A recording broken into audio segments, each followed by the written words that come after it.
So good morning to everybody, and welcome to the CUBE seminars. And we're so thankful to be here with you and speaking about issues and topics that are really important for our lives in our daily basis, in our regular basis. Today, as you know, we are going to speak about transition. And as you know, and as you live, we live in a very changing world that is continuously moving. And that's why we need not instructions, but advising about how to handle these times of transition. Sometimes are difficult. And we have the honor today to be with Rudy Gomez. And just let me speak about Rudy before we start. Rudy is a third-generation missionary and grew up in Spain. She is a certified teacher and licensed professional counselor with a master's degree in clinical psychology. She has experience in Christian counseling with children, families, and individuals. Rudy and her husband, Brian, are on the ICB pastoral team serving as the Valles campus pastors. And I want to give the turn to Rudy, and just to say that I thank you. I appreciate that she is with us here, as you are. And I want to give thanks to Lorenzo, because he is responsible to translate from English to Spanish. And I'm really thankful, and I appreciate his presence as well here in the midst of us. More people is coming to the meeting. I'm just giving the entrance, but I pass the turn to Rudy. Rudy, is your turn. Just go ahead. Very good. No sé si se ha anunciado que hay traducción en castellano. Si necesitáis traducción, por favor, elige. Hay un sitio donde dice interpretación y eliges castellano o español y puedes escucharlo en español. So just giving the heads up in case someone needed translation, and thank you for translating. I am excited to share about transition. This is actually one of my favorite topics to talk about, but one of my least favorite experiences to walk through. Its transition is that time in between. It ends with the beginning, and it begins with an ending and it ends with a beginning. It's kind of crazy. But one of my favorite things to ask people who live internationally is, what is the funniest or most interesting package that you've received in the mail? And so I've asked this question over the years to quite a few people who have lived internationally. And one answer that I've never forgotten was a teenager whose family received a whole box of flip-flops, like the sandals with no back. That's not interesting. There were different colors, different shapes, but the problem was there was only right foot flip-flops, the whole box full of the right foot. Another woman I talked to, she loved to do a craft with Pringles cans. And so she told a group of acquaintances that she liked to use these Pringles cans in a craft. And she couldn't get them where she lived overseas. And so this group of acquaintances decided that they would send her a box of Pringles cans, but they were all empty. So they didn't send the Pringles, they just sent the cans. I also have a most unusual package experience. I was, like mentioned in the biography, I grew up in Spain. I grew up in Madrid till I was 13 years old. And in those days, they had something called boat mail, which they don't really do anymore. But it was a lot cheaper, but it took a lot longer. So it could take 3 or 4 months to receive packages. And nowadays in the world right now, that's happening again. But back then with boat mail, it could take a long time. So I was about 8 years old, and my dad and I had gone to the post office. It was about this time of year, February, March. My birthday is in November. So we'd gone to the post office and got a slip of paper that said that I had a package with my name on it. I was so excited because, as a child, that's very exciting to get a package. So my dad went back and paid the customs fee to get the package out. And when he came back out, he had no package in his hand.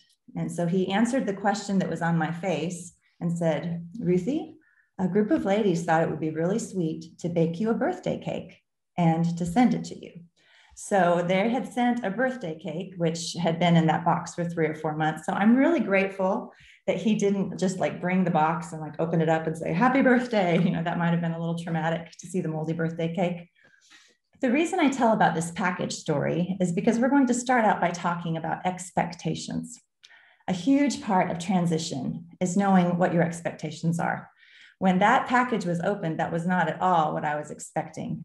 And disappointment, my friend Alicia Sholian says that disappointment is an alarm in your soul that tells you that there are unmet expectations. I'm going to go ahead and share my screen because I have a PowerPoint to share. So here we go. So the worst package, my happy birthday package. And here's that wonderful quote from Alicia. Disappointment is an alarm sounding in our souls that alerts us to the presence of unmet expectations. So I want you to think for a second. When's the last time you felt disappointed? And what were the expectations that weren't met? So expectations mean what you think is going to happen, what you hope should happen. I'm really missing being able to see all of you because when I've already done this seminar before, it was with faces and people who could talk back. So maybe in the chat, you could say something that you think and a synonym for expectation. What do you think another word is for an expectation? We could see some response going on in the chat. So disappointment and expectations.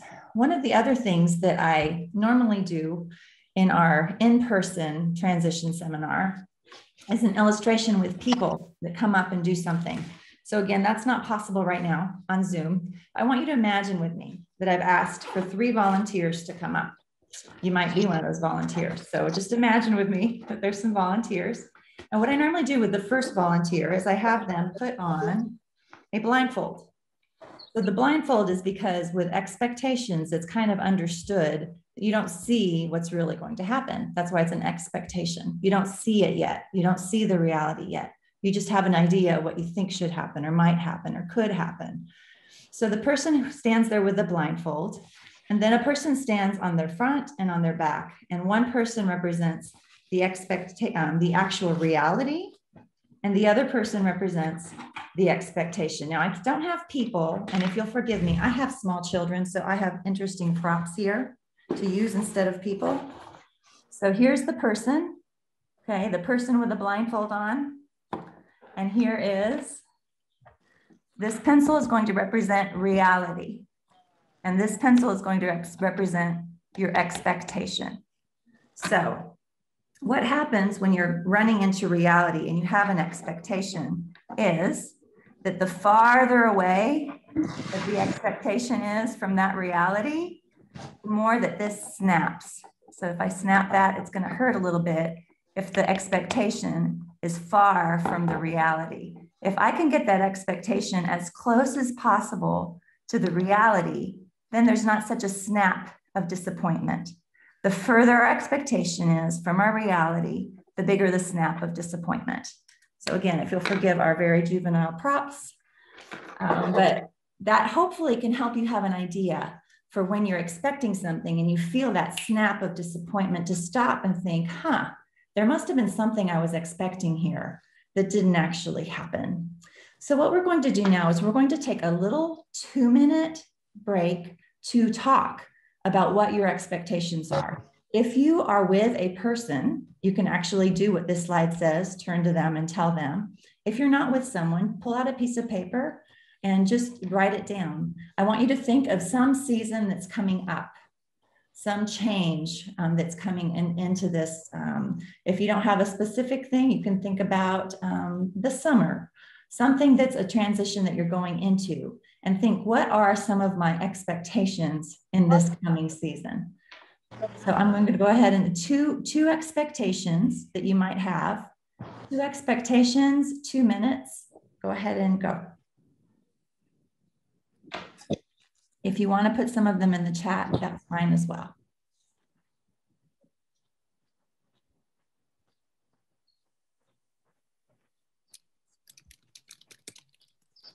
Writing down some expectations. I'm not seeing the chat.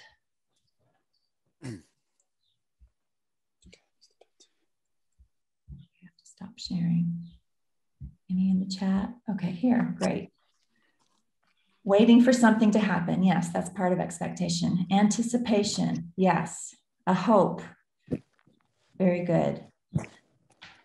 Anyone, you can even put some of the expectations you have in the chat if you want, or you can just write them down. So these expectations that we've written down or that we have said to a friend. Let me share again. The expectations. I want you to keep those in mind, but then I want to make you aware that those things that you put into words, that you were able to put into words on the paper, that's really just a part of our expectations. Hola, perdona que tengo que pasar. So Hola. part of, Sí, perdón, Ruti. Por favor, las personas que han entrado a la reunión, por favor, apagad el micrófono, vídeo, please. The people who has come inside to the meeting, please turn off the microphones and videos. Thank you very much. Thank you very much. Very good.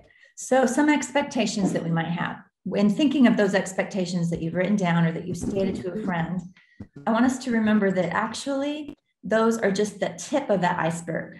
So you see this iceberg on the picture. What we can actually verbalize is just the tip of our expectations. We actually all have expectations underneath the ones that we can verbalize. And these ones are unknown, sometimes even to us. Sometimes we don't realize we have an expectation until we feel that snap of disappointment. Sometimes they're not stated. Sometimes we don't state them because they're just so obvious to us. Like, let's say a student is talking about summer and they just are assuming that it will be hot and that they won't have school. But if that student was in another part of the world, summer might be a different temperature and they might be in school. So just the unstated are sometimes because they're just so obvious to that person. Sometimes they're not shared, they're not stated.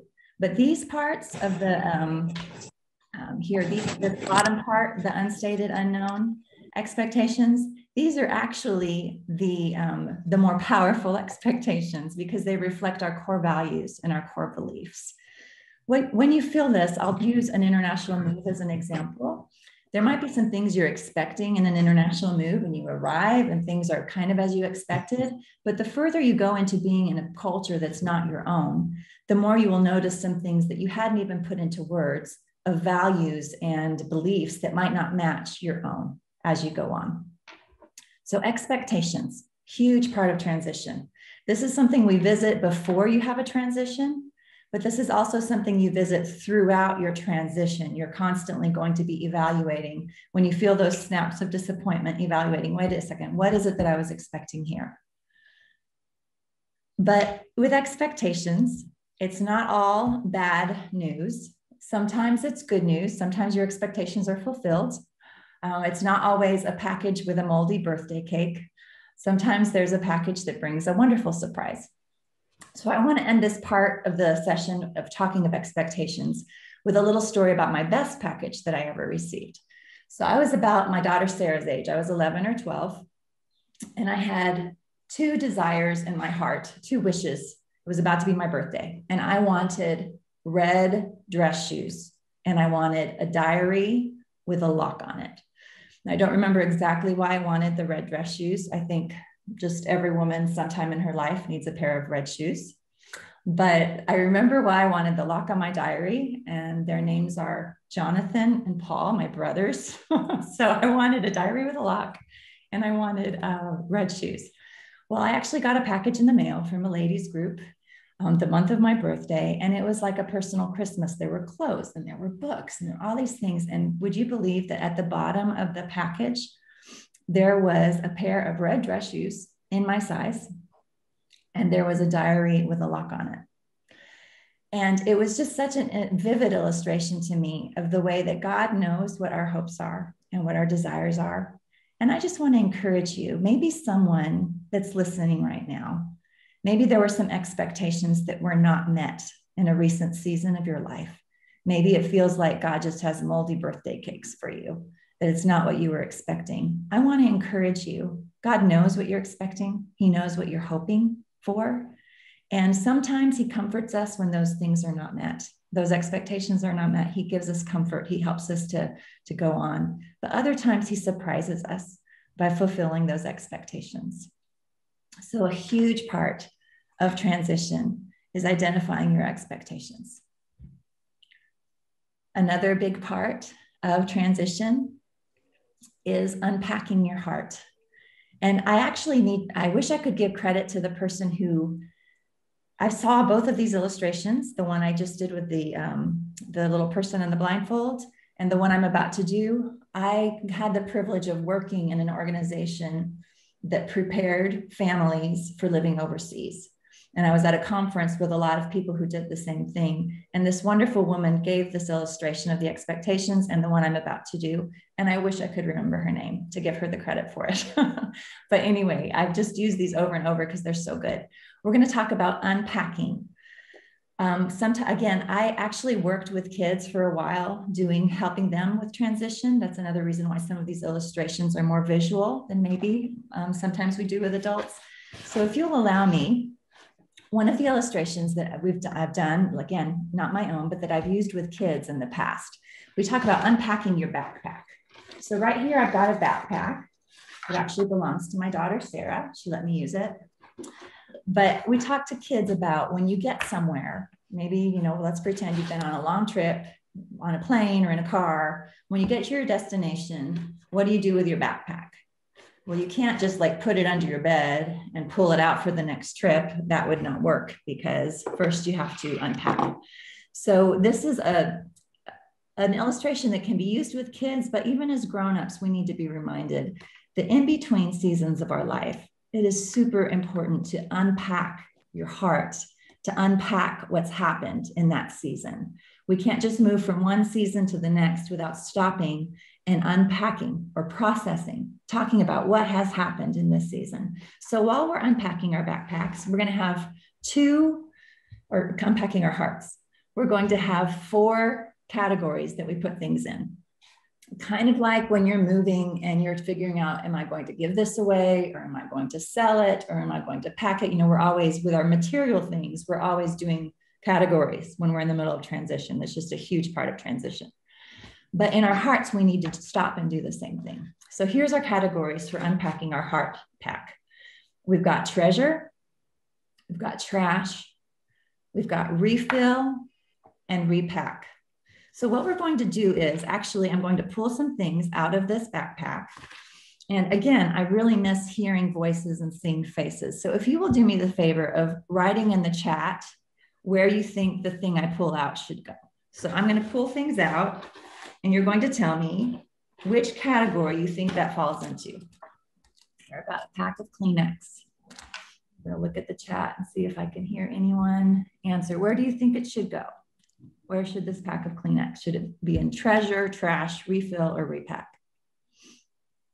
Interactive, is anyone? Someone says repack. Thank you, Audrey. So repack are those things that you either acquired in this season of life or you already had, but you say, I'm going to take this with me. I can take this on the next trip. In our hearts, that can be maybe a talent that you already had or that you've developed. You're going to repack it. You're going to take it into this next season. All right, so repack for the Kleenex. Everyone's in agreement on that one. All right, great. How about a mask? Here we go. What should I do with this disposable mask? Trash. Trash. Great. Any different opinion? Trash. Would we all love to trash our masks forever? Yes. Trash. Burn it. Is it used or not? Good question, Priscilla. Let's say it's used, Priscilla. What should we do with it? So basically everyone's saying trash on this. So let's trash it. All right, what else can I pull out of here? I have a picture of my children and my husband. This is before Anna was born. What should I do with this picture? Is it treasure? Is it trash? Is it refill? Is it repack? Treasure. Yes, for me, it's treasure. So treasure is the things that you've acquired during your last season of life.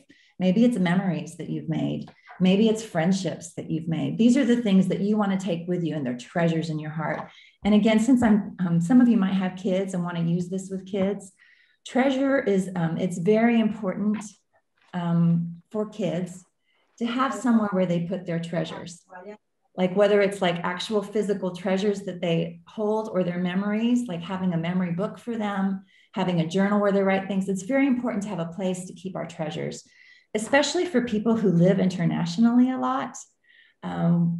Sometimes you can't point to a house or a place where things happened, and it's important to have a different way to bring memories back. So treasures, so treasure. Okay, so far there's not a lot of difference of opinion. That's interesting. All right, here I have a little bag, a little plastic bag. What should we do with this? Anyone want to answer? Someone says trash. Someone says refill. Good. We have a difference of opinion. I really love it when this happens. Recycle. Excuse me. I love it when we have a difference of opinion because I feel like this illustrates transition as well. Some people are saying use it again. Some people are saying repack. Some people are saying trash. I love it when the difference of opinion comes up because when we go through transition, when you go through it in a group of people, for example, in a family or as a team or roommates, sometimes different people have lived the same experience, but one would label it trash, the other would label it treasure, the other would label it refill. We don't always experience things the same way. And to illustrate this, I think of when we were moving. I've had 30 plus moves in my life. I haven't stopped to count them recently. So besides, whatever Ramon read at the beginning that would qualify me for this, what qualifies me is I've been through a lot of transition as a child, as an adult. But the example I think of for this one is when we were moving from Sevilla, we had some movers coming to our house. We already had our boxes packed up, but they were just taking them to storage actually. And my daughter, Sarah, was about 6 at the time, and my son, Daniel, was about 4. And the movers came one morning, it was before they went to school, and they were standing on the stairs watching the movers. And these movers were amazingly fast. Like they were going in, they were taking all the stuff out. And my son, Daniel, was standing on the stairs going, "This is so cool." And my daughter, Sarah, was standing on the same stairs crying. "Why do we have to leave our house?" So 2 people in the same family, but living the same experience in very different ways. And I feel like this is important in transition, especially if you're going through transition with other people, to know that you might not be experiencing the same things in the same ways. So I'm going to go ahead and let, how about Patty, go ahead and make the final decision on this. What is this going to be? She said trash. So I'm going to let that be the final decision. And I'm going to let it be my bag for all the rest of my trash. So why is it important to unpack our hearts?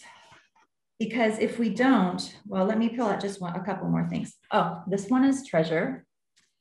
That diary with the lock on it that I was talking about, this is that diary. So the lock is no longer there, but that's a treasure because it reminds me of those things. And anything else that I can find here? Here's a used Kleenex. What would anyone suggest for my used Kleenex? I'm guessing everyone's saying trash. So one of the main reasons that's important to unpack our backpack is because if we don't, we can end up treasuring the trash and trashing the treasure. For some reason, it's just human tendency that we hang on to those things, that terrible word someone said about you, or the argument that you had with someone, those things that really were hurtful and they're really trash. Sometimes we end up holding on to those, and then we don't have room to hold on to our treasures. So again, another very important reason to unpack your heart, to process what you've been through in between seasons of life, is because you don't want to hang on to your trash. You want to trash it, and you want to treasure your treasures.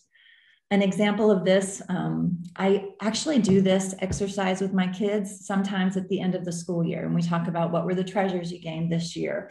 What was some of the things we need to trash? And with one of my kids during one school experience, there was someone who had said very hurtful words to my child. And so when we were doing this exercise, that was what she was talking about, was these hurtful words that this girl had said. And so we talked about how we need to trash those things. And we again talked about the school a little bit later. And again, the only things she could remember about the school was these unkind words that someone had said.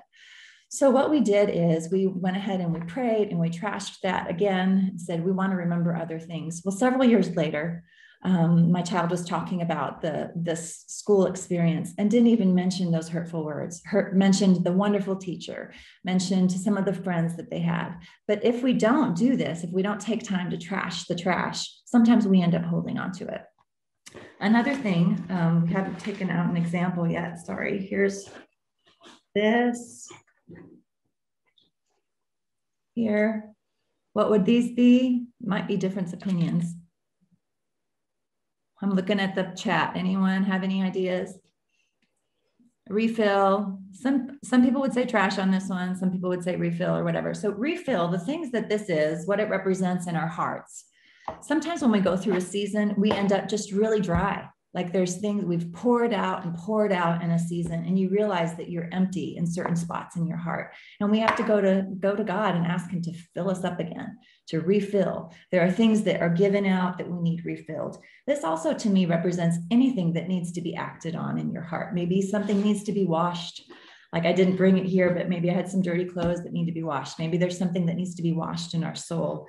And something else I noticed on this backpack, the actual backpack itself needs some mending. See, there's a hole in it. So again, when we pause and we unpack our heart, sometimes we even notice something in our heart needs to be mended. It's just very important to take time to let the Holy Spirit do those things in our heart in between our seasons of life. And so we're not, I guess we could take time, just a little bit of time to do this. Think of a season that you're leaving and a season that you're going into. So if you have a ready thought in your head, you're about to go through a transition. But even if you don't have a ready thought in your head, we could even talk about this last year of time with coronavirus and quarantine and all of that. So if you don't have an example ready in your head, just think of that.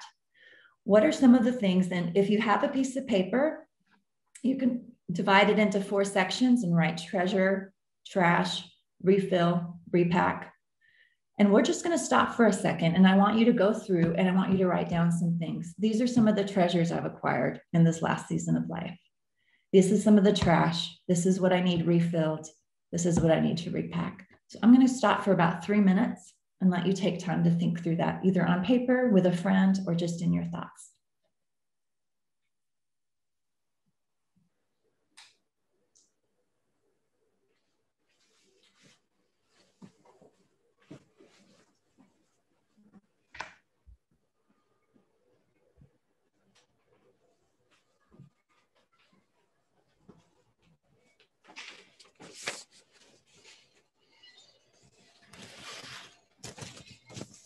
I think someone needs to turn their mic off.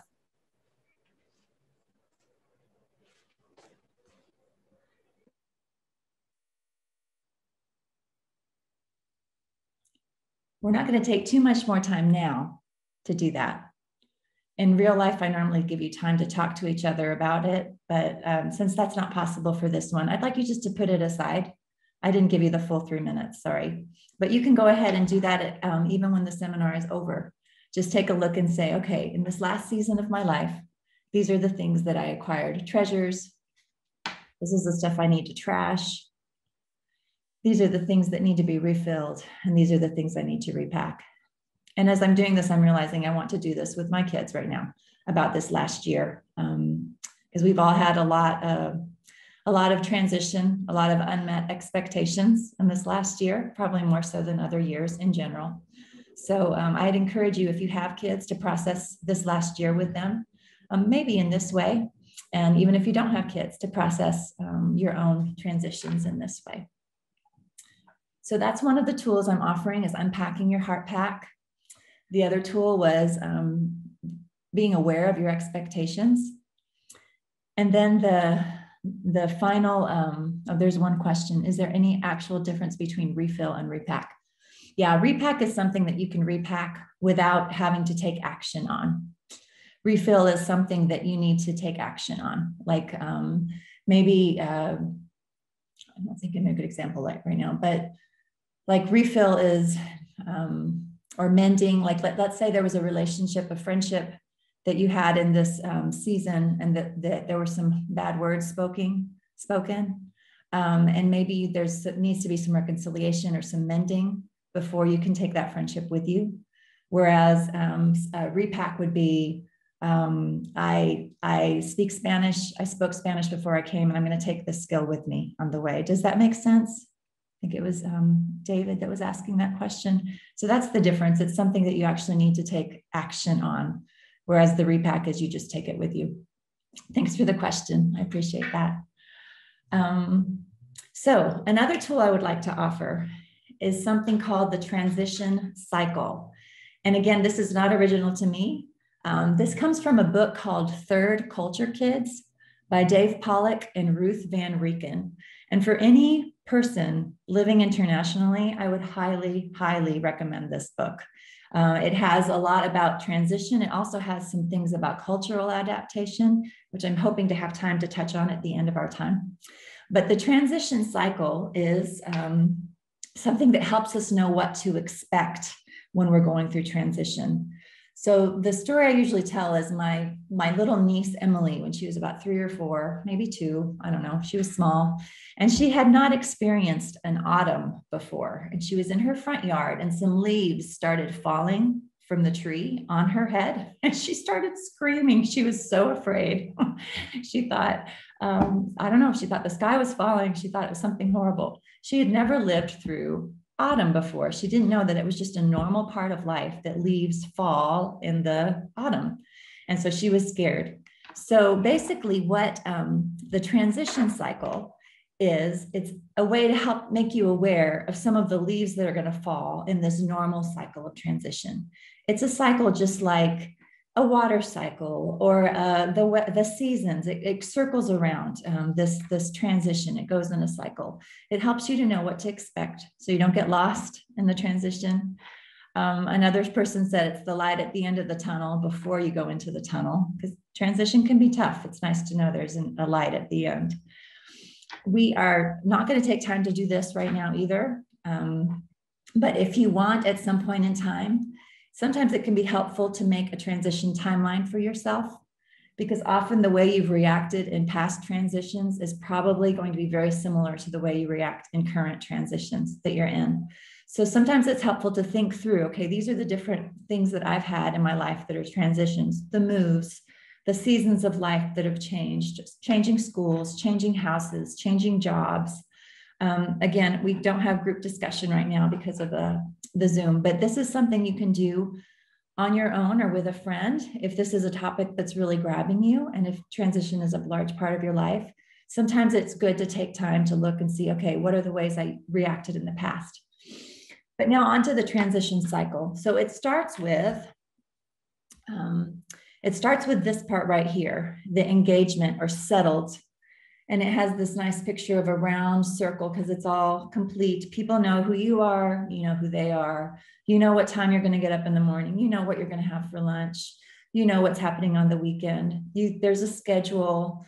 There are some things that you have a calendar, you know what's coming up on the calendar. This is a time of being settled. You're engaged, you have friends, you have activities, you know what's going on. The leaving time is unsettled. I've also seen this picture more like a teardrop on its side. Basically, it's like an arrow pointing into the next phase. You're starting to leave. In the leaving phase, it's when you start feeling unsettled, you know you're going somewhere else. This phase, actually any of the phases can last for different people, different lengths of time. Sometimes the leaving stage can take 6 months, up to 6 months to prepare oneself to leave, to be thinking through the changes that are going to happen. In the leaving, it's full of goodbyes. We're going to be talking in a second about real specific things to do in that leaving stage. The transition, the actual transition stage. This is where I mentioned in the beginning of the seminar that the actual transition in between. This is the in-between time. This is when that school year has ended and the next thing has not yet started. It's that in between. You've had the end, you haven't had the beginning yet.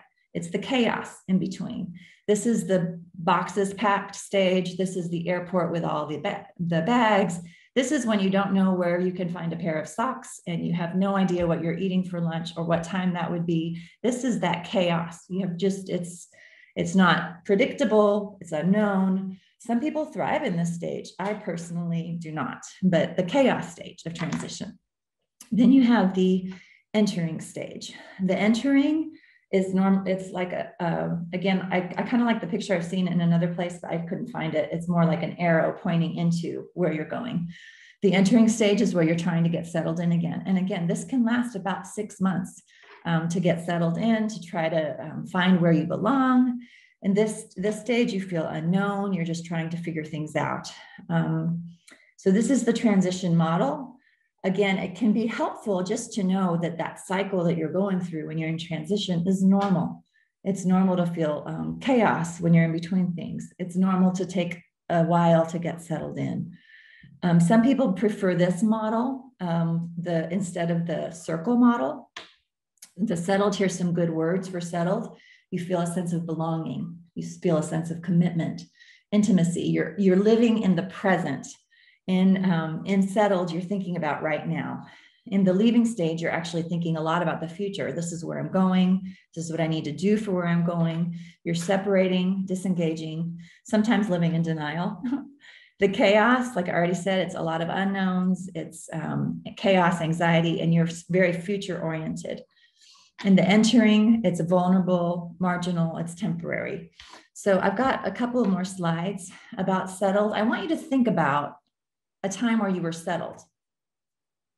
Think about a time where you had a sense of belonging, you had commitments, you felt intimacy. In other words, people knew who you were, you knew them, you felt known, and you felt present. I want you to think about that time. What was settled like for you? If you're settled right now, enjoy it. Settled is a great time. I want you to think about what leaving is like for you when you're separating, when you're disengaging. I have some recommendations about leaving. It's called your raft. And I wish I could do this where I didn't show every single word. Oh, well, the raft. So this is building a raft when you're about to leave. These are things you need to remember as you're leaving. When some friends of mine have asked about this transition seminar and they've said, what is it about? And if I only have to offer one thing, this is normally what I'll offer to someone. Make a raft. As you're leaving, make sure the R stands for, and I apologize to the translator because acronyms don't work in other languages, but basically you're building something that you can get through transition. The R represents reconciliation. You need to think through those relationships, kind of like we talked about the trash earlier. If there's a relationship that there has been some hurtful words said, a hurtful experience, and it's in your power to talk to them, it's really good to reconcile before you leave, because you end up taking the bitterness of that with you, whether or not you take the person with you. There are some situations where there will not be reconciliation. It's not always within your power, but you can always forgive. So just think through those things in this season of your life. Who are the people that we need to reconcile with? Who are the people that we need to make sure things are right before we leave? And this even includes things as small as like possessions, giving them back. If you've borrowed books from a friend, make sure to give them back before you leave. You're just trying to leave things in a right standing. The A stands for affirmation. You want to take the time to affirm the people who have impacted you. And sometimes these are obvious people, and sometimes they're not so obvious people. You just, again, with my kids, when we go through transition, we actually make a list of these things, of the people that we need to affirm. Sometimes it's a Sunday school teacher. Sometimes it's a neighbor. Sometimes it's a good friend. It's important to tell them how much they've meant to you in specific ways. You meant this to me. Thank you for doing this.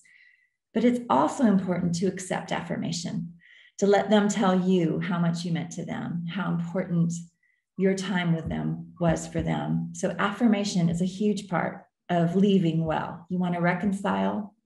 You want to affirm verbally, sometimes written notes, sometimes verbally. And farewell. Farewell means actually saying goodbye. And I know people who say, well, I'm not going to say goodbye. I'm going to see you later. It's important to say something like see you later or goodbye, to actually close and know that you're going. It's important. Saying farewell, we think of people very easily because we need to say goodbye to people, and that's the most important one. Again, I would say make a list of not just obvious, but not so obvious. Again, when we left Sevilla, some of the people we needed to make sure to say goodbye to were the pharmacy ladies, because they knew us, we knew them. We'd been in and out of the pharmacy a lot over the 2.5 years that we lived there. So they were on our list of people to say goodbye to. Farewell also, it's really great to take pictures, just to remember the person. But some things that you might not think of is also to say goodbye to places. Sometimes in different places that we live, I'm thinking right now specifically of a move, kind of a transition, but this would also be true in a job situation or a different school. Sometimes it's important to take a picture of that place that was special to you. And again, I do this with my kids when we're moving. We make a list. Let's take a picture of the park. Let's take that one park over here. Sometimes there's like 5 parks to take pictures of, but trying to take a picture of places, because once you leave, you can't go to that place that holds those memories. So you want to kind of take a picture of that as well. Also, if you want to take a picture of, sometimes people have to leave pets behind, or sometimes they have to leave possessions that are really large behind. Sometimes you want to go ahead and be able to say farewell to those things. I have a question, so I'm trying to stop and read it.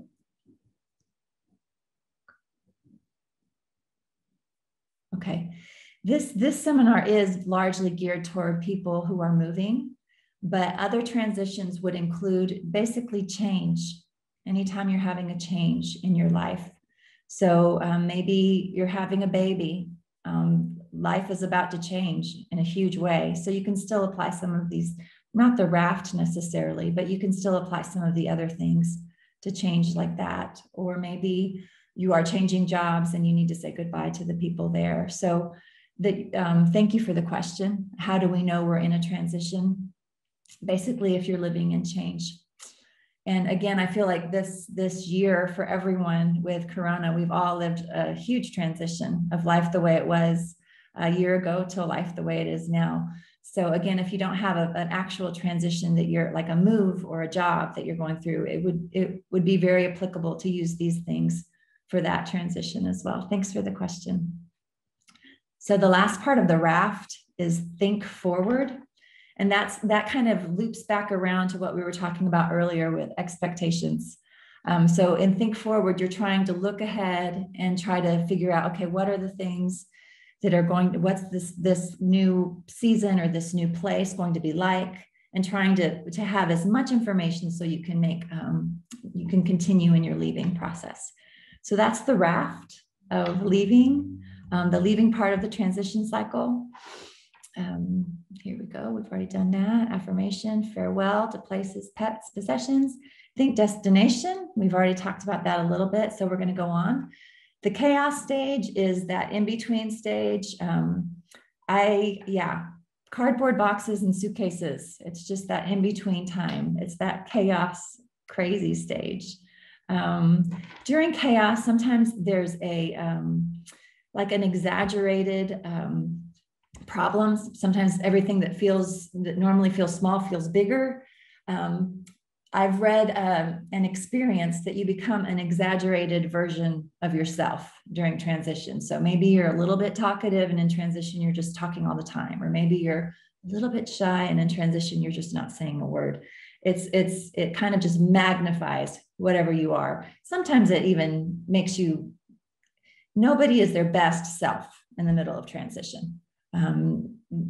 Nobody is the best version of who they are in the middle of the chaos of transition. And it just, we just need a lot of love and tolerance with each other when we're in the middle, because we can tend to be, like it says here, have misunderstandings, be self-centered.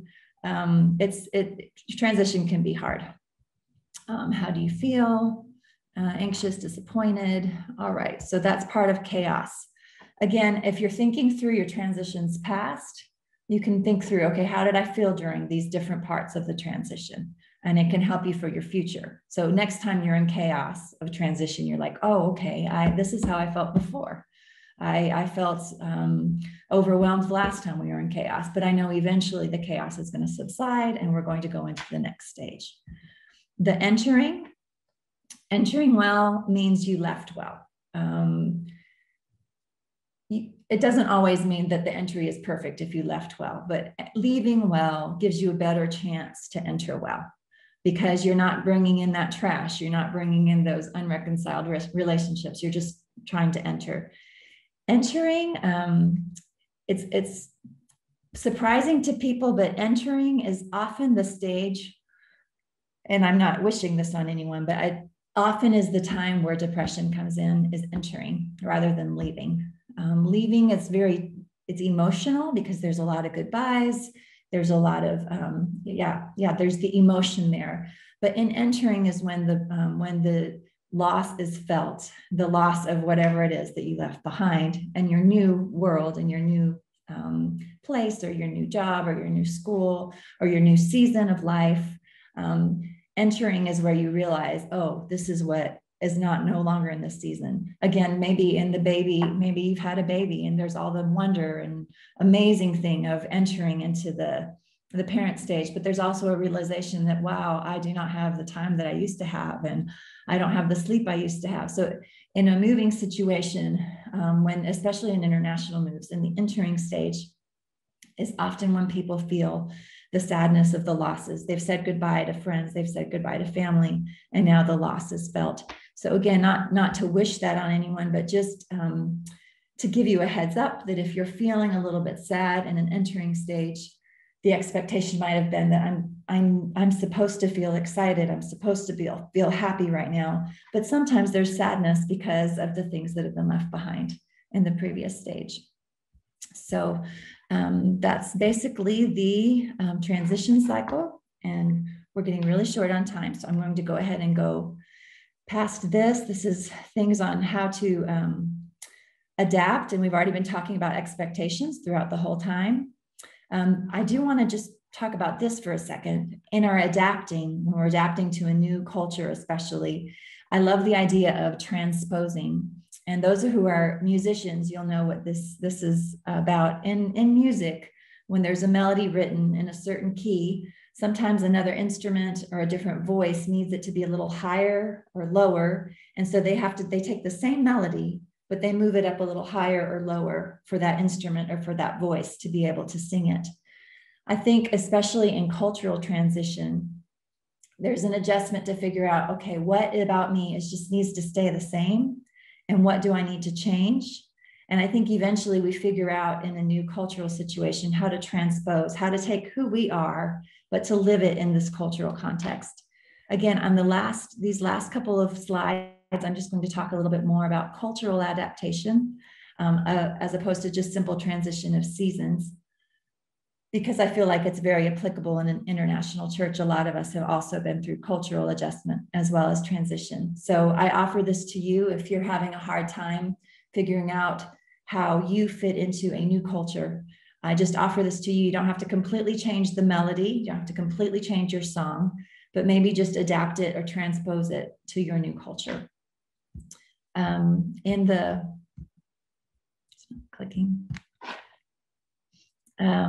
One more thing as far as cultural transition, something that when you go from one culture to the next, sometimes it feels like the world that you were in disappears, kind of like Narnia. It's not there anymore. So something that we often talk about in transition is grief, because woven into transition is loss. There's gains as well. Just like I just gave the example of a new mom, there's huge gains, but there's also loss. Anytime there's change, you're going to have some loss and you're going to have some gains.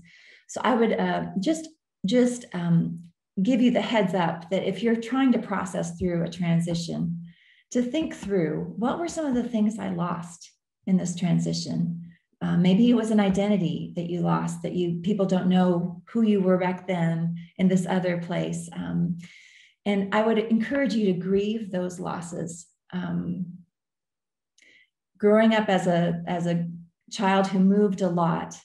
There was a lot of transition. And in my 20s, I started to realize that really I needed to acknowledge some of the loss and some of the pain of those losses.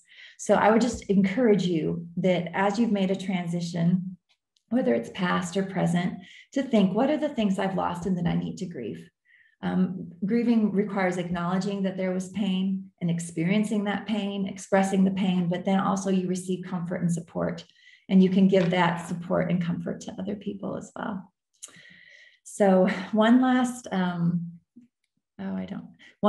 thing about culture in transition is the idea of being a third culture kid. Has anyone heard of this, this concept of being a third culture kid? It's basically when, for example, I grew up in Spain, but what I normally tell people when they say, where are you from? I say, well, my passport is American, but my heart is Spanish. A third culture kid is basically, here's the long definition.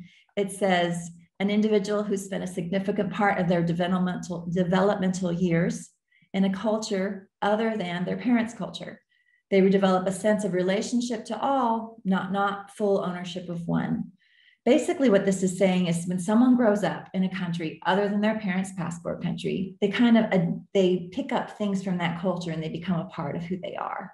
And then they have also parts of what their parents' culture is. And so these two cultures get combined to become a third culture.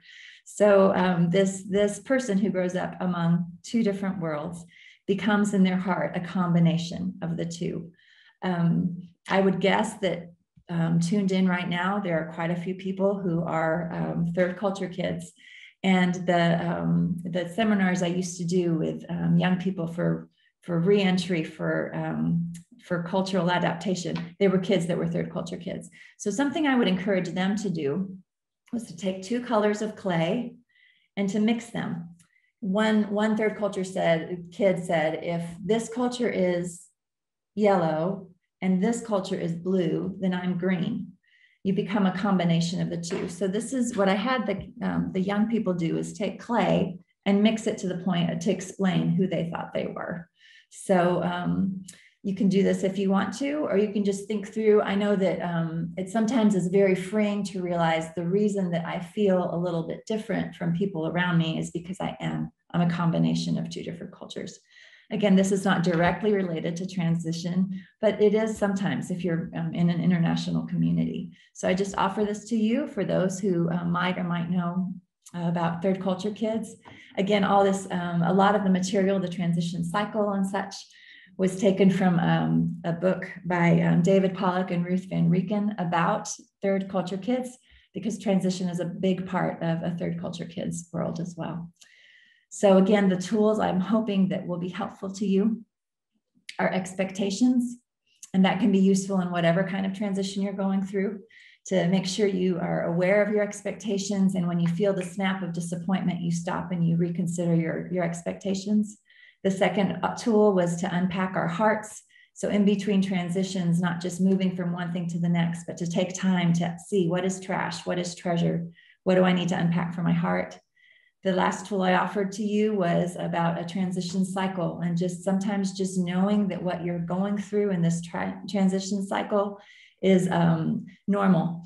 All these emotions are normal. When you're feeling the chaos, when you're feeling the reentry, when you're belonging, just knowing that there's a predictable cycle can sometimes be helpful.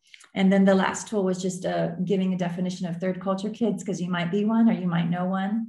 And it's helpful just to identify who we are, that our main identity is in Christ, but to know that some of our identity can be formed by the places we've lived.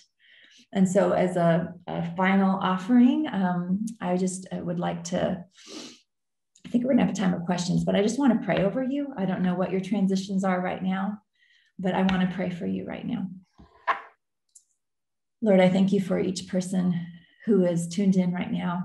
And thank you that you are a God that does not change. You are a God that is a firm foundation no matter when or where we are. God, I pray that you, the changeless one, would speak comfort and joy and peace to each of your children. You know where we are in all these stages of change. And God, I just ask for those who love change that you would help them in their excitement to see you, and those who hate change that you would help them to cling to you. And Lord, I thank you that you are always in control. In Jesus' precious name, amen. I had one more thing I wanted to say, one more thing. I think one of the gifts of transition is that we lose the illusion that we're in control. In that settled stage, we can feel very much like we're in control because we know what's happening. And one thing that Corona did for all of us is help us to realize we're not in control. But it's actually a gift. Some of the most beautiful miracles I've experienced in my life were times of transition when I lost my illusion of control and I clung to the God who was in control.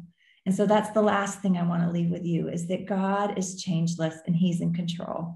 And so if you're in a time of chaos, don't be upset that you're not in control. You were never in control to begin with. You just thought you were in control. Now you have the gift of a real perspective that he's in control, even when we're not.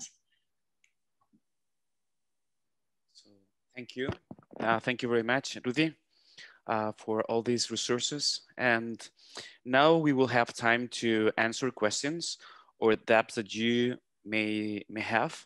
So if you have any doubt or questions, or just you want to express, just you want to share of a transition period that you had and that you think that can be helpful for us, now it's time for you with the chat, or if, yes, in the chat, if you want to share something, or if you have any doubt for us, then Rudy can answer. Feel free to make a questions or just to suggest a doubt or something. Now it's time for it.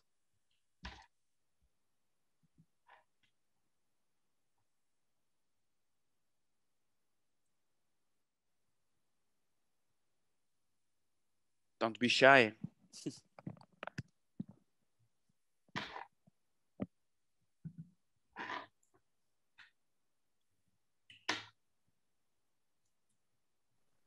Okay. I have a comment more than a question, just for the Spanish speakers. There is the book Third Culture Kids has been translated to Spanish, but there is a version that has been adapted to Hispanic, so Latin Americans and Spanish people, and it's called Hijos de una Tierra Sin Nombre de Guille Eddy. So if you're interested, I don't know if I should say this in Spanish actually, but I know the translation. If you're interested in reading in Spanish, not just the Third Culture Kids, but also adapted to Spanish culture and Latin American culture, and how Hispanics go through transition, and it's for Third Culture Kids. That's a good book to have.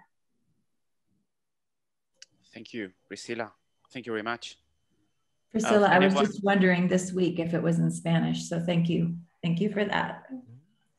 The book that Eddie Guille has is really what's really is unique about it is it's for the Spanish speaking world, is that it's focused a lot on on kids adapting to their new host culture, and as they try to process their experience. It's a really excellent book, and if you're interested in getting copies, you can either, I don't know if Priscilla has any on hand. I believe we have several of that copy of that book on hand. So if you're interested in that book, Guille Eddy, who's the author of that book, lives in Madrid. We can get copies of it for you here.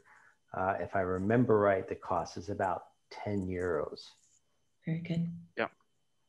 Thank you. Thank you. Yeah. There's a question here about what about transitions we do not want to go through? Excellent question. Excellent question. I think those are the hardest kind, because there wasn't the choice to set off onto that cycle and that journey.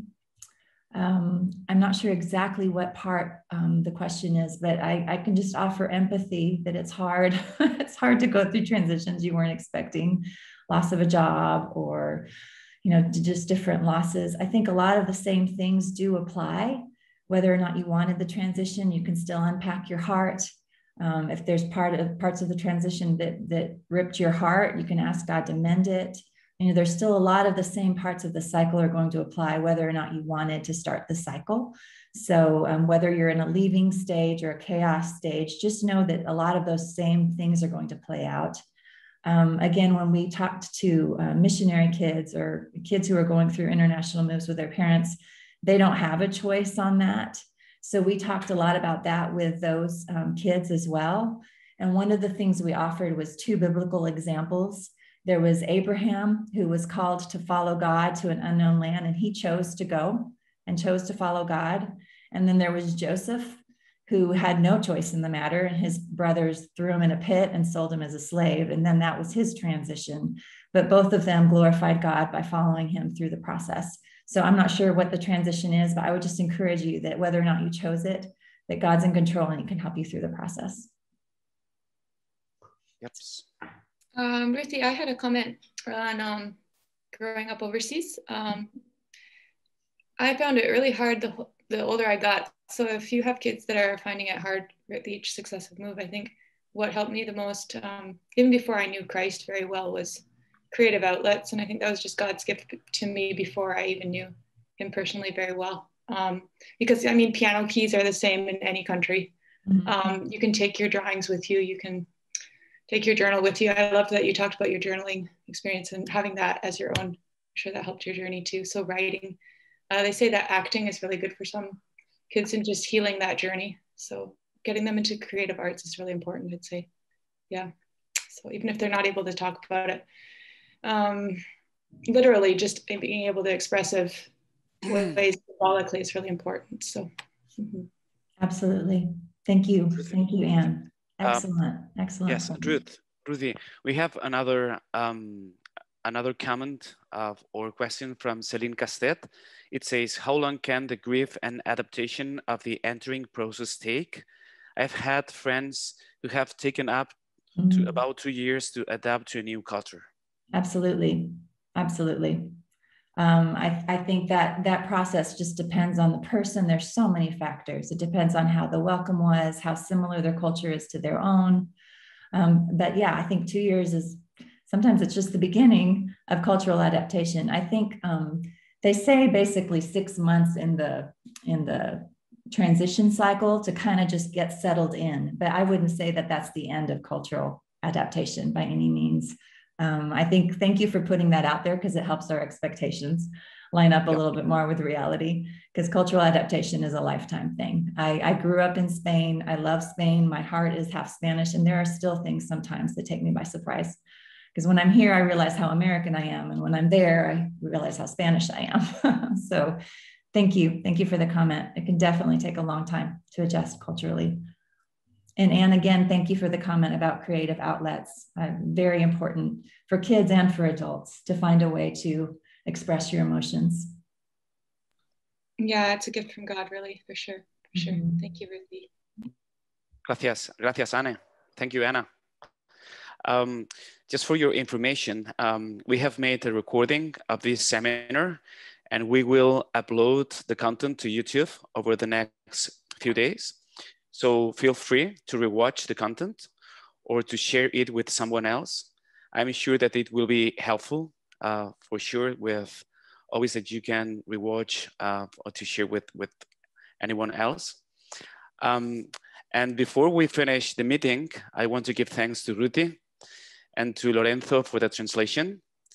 And I would like if Paul Luciani can finish the meeting with a prayer, and to ask God for wisdom. And because we are all passing by transitions, and maybe it's the loss of someone, or maybe it's a trouble, and maybe it's we are in a continuous movement, so transitions come every day.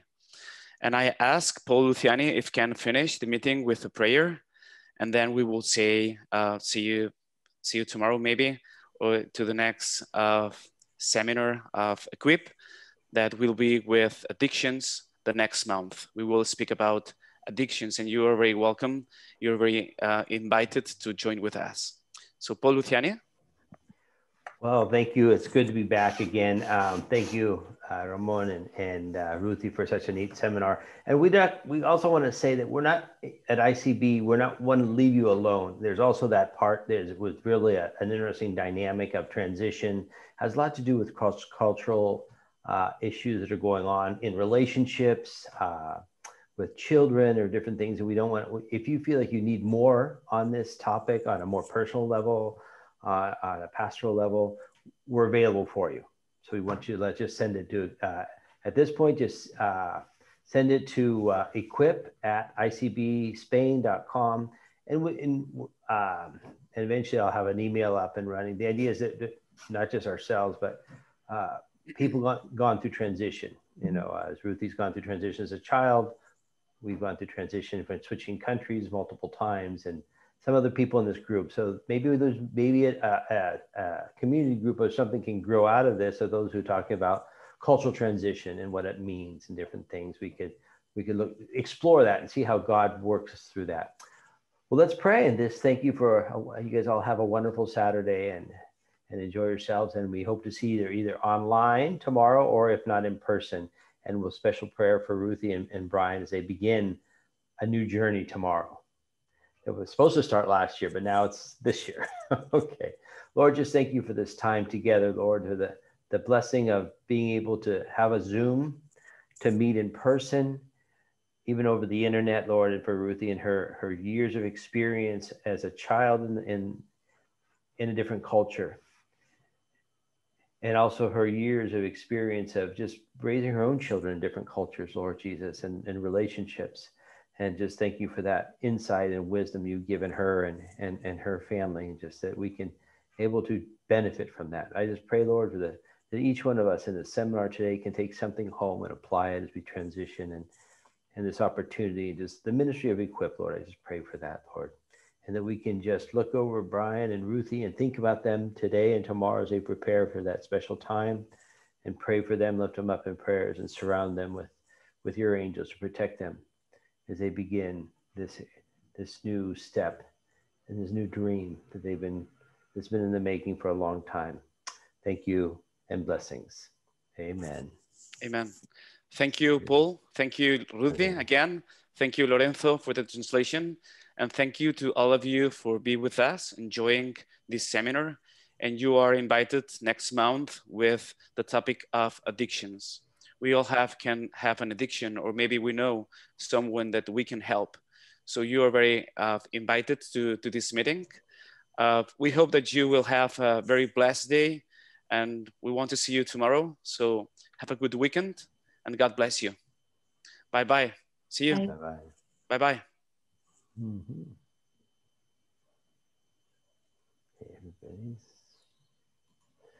Ruthie y Paul, nos quedamos un par de minutos.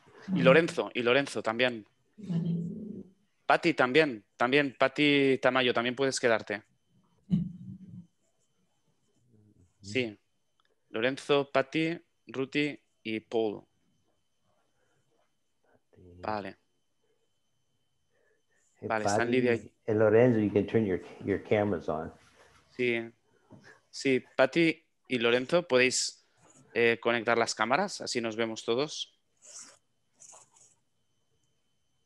Vale, espera un momento que estoy... Es que se ha quedado Lidia. Espera, Hola, Patti. Hola, amiga. Hola. Bueno, Patti. buenas. Pues Lidia, tú también te puedes conectar. It's so nice to see you, Paul. Welcome back. Thank you. It's good to be back. We're still unpacking. Cool. It's almost one year. No te escuchamos, Lorenzo. Espera. A ver si te tengo que quitar. Take him out of his little translation room. The channel, different channel. ¿Ahora, Lorenzo? ¿Me escuchan ahora, no? Ahora sí. Ahora sí. Sí, ahora sí. He hablado demasiado rápido, ¿no? Lo siento. No, tranquila. Mira, honestamente, Ruthie, tú hablas muy lento. Mi mayor miedo y mi mayor desafío siempre es traducir a Brandy. Sí. Yo he traducido a John y también es difícil, pero todos me han dicho que Brandy peor. Brandy me hace temblar cuando tengo que traducirlo. El desafío más grande del traductor. Wow, mira, el día que puedes traducir a Brandy es porque ya puedes, ¿eh? Has llegado. Sí, no te ha tocado a mí, yo hablo muy rápido también. Ay, ay, ay. Bueno, ya Paul, sabes que tienes que tener misericordia de nosotros. Lo pensé varias pero veces, dije, ay, estoy hablando muy rápido. Slow down, slow down. No, pero estuvo bueno, ¿eh? Honestamente, Ruthie, a través de ir traduciendo simplemente, nosotros somos acá de otro país, yo soy chileno, mi esposa es francesa, mi hijo nació en Alemania, mi hija en Chile, Sí, hemos sí, vivido sí. en Has 4 vivido países, todo. hemos vivido en 4 o 5 países en los últimos 10 años Wow, wow. y de verdad, Sí. honestamente, es una bendición lo que has compartido hoy, honestamente. Ay, me alegro, me De verdad. alegro. Bien, bien, bien. Pues bueno, yo quería de algún modo agradeceros la presencia y vuestra ayuda. Lorenzo, la verdad que llegó ayer de Madrid de un viaje de toda la semana y la verdad que se agradece mucho cuando hay alguien que puede traducir, porque como te lo diría yo, el 50%, ¿no? Es la otra parte del idioma, ¿no? Sí. Entonces, también quería comentar que Paul ya está con nosotros.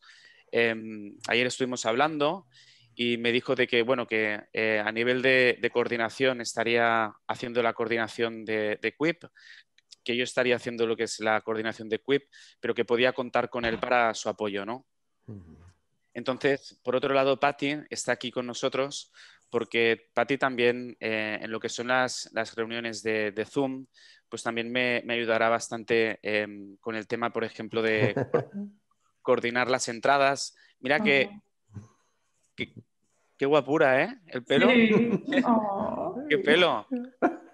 ¡Qué Me pasada! encanta.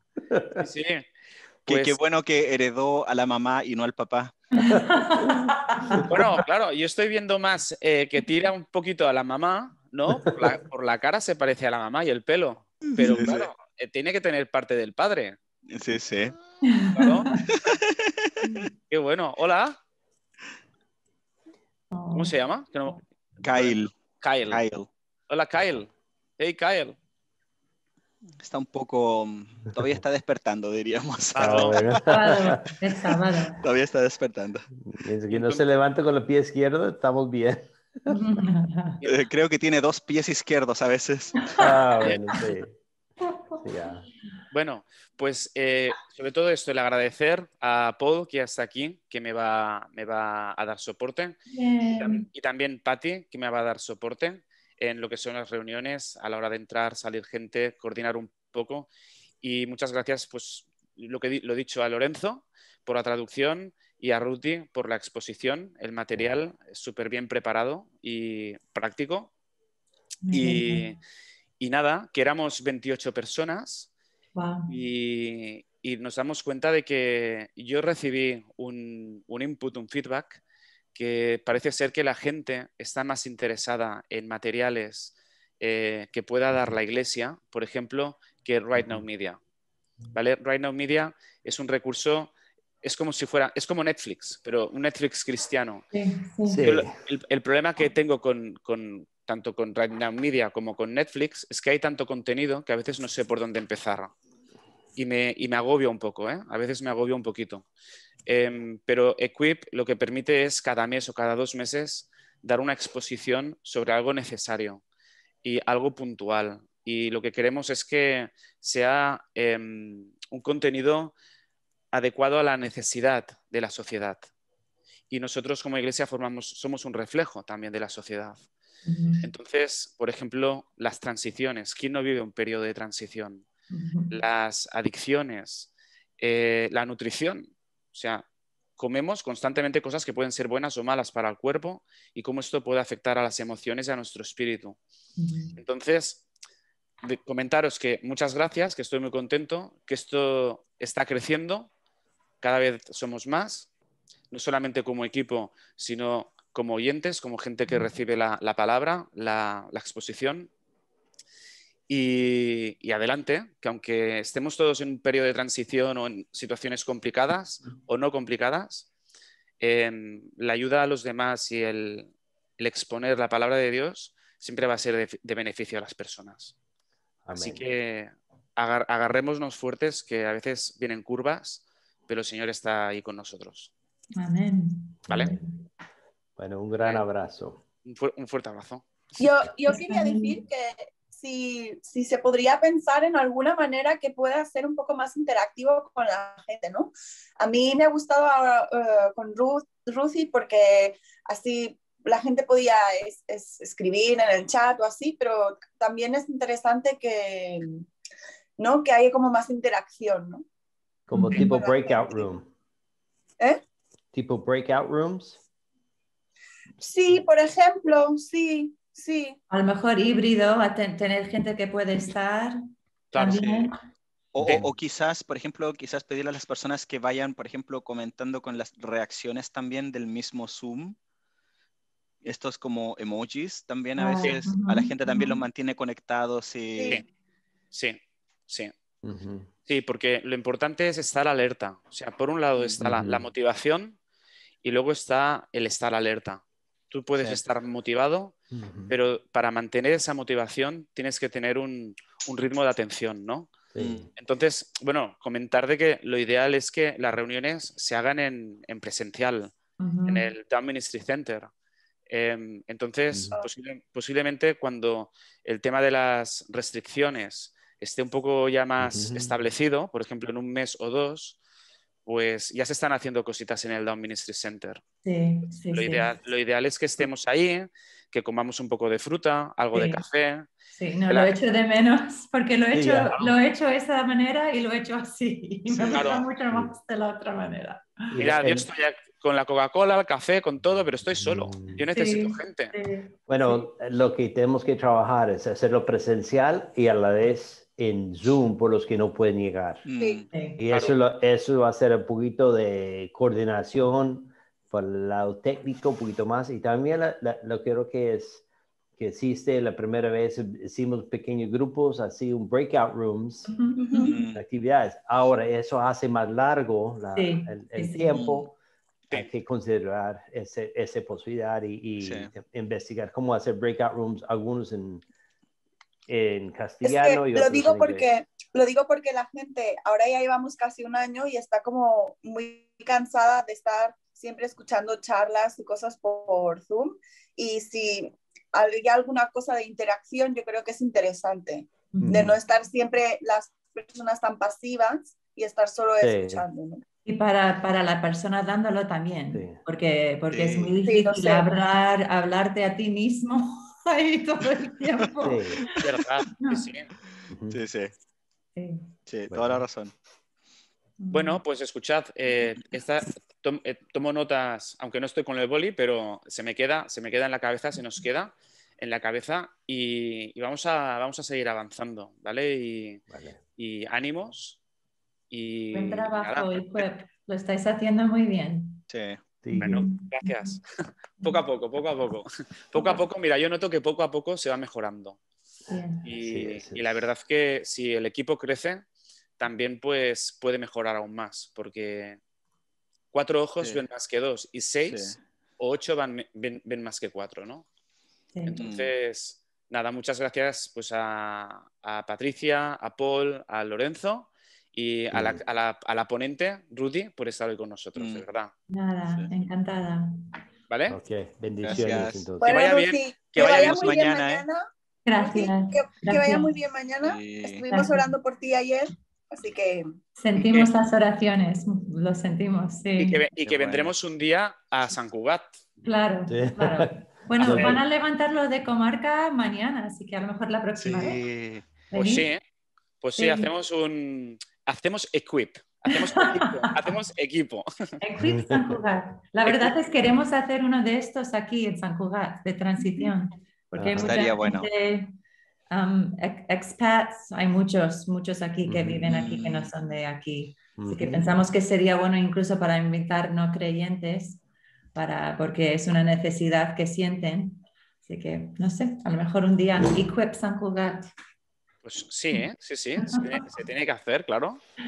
Sí. Bueno, Oye, un abrazo y Okay. que tengáis un buen día. Nos Chao. vemos. Yes. Adiós. Chao, chao.